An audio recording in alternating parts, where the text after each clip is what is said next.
And I mentioned earlier, obviously we talk about red, yellow, green. Here is a green example in Helix Biopharma. The monthly executions are going up massively, 31% month on month. They're using AI, and there's an awesome health score here. So it's identified it as a very strong foundation, a platform for kind of a jumping off point for upselling. And then even better, right? It's also called out that there's some white space here in that they're only using 3 of the 7 licensed LOBs. And so it's really powerful here that I have when I'm going into a conversation with my key stakeholders, I can say, hey, by the way, I know you're doing only working with, these LOBs.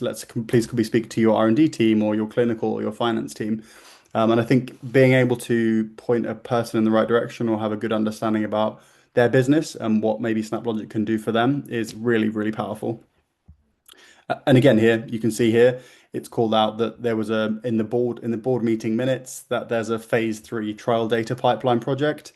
Again, if I know that and I know it's fresh off the press, I can go and position SnapLogic very, very early, have a good understanding about what that data pipeline project will be, or at least hear it straight from the customer. And once I have a good understanding, I'm then able to position SnapLogic really nicely so that when the project is kind of coming to fruition, we're right there front and center. And again, this is just a customer which is relatively stable, but it really, really helps to understand what's going on with the customer. So if it's just green, great, that's really cool. We're really pleased with it. They're doing a lot of, they've got the broadest Snap Pack utilization in their cohort. But also, there's a lot of things here which there's an opportunity here. So there's a new off-gem carbon reporting mandate.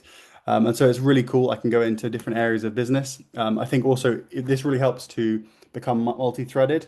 So historically, if I was working with a customer, I'd be working with one team. Whereas now, because I have information from across the board, across the industry, across the company, it really allows me to go in and position myself and say and kind of make some introductions to the other members of the team and provide value to the company beyond the team that I have historically been working with.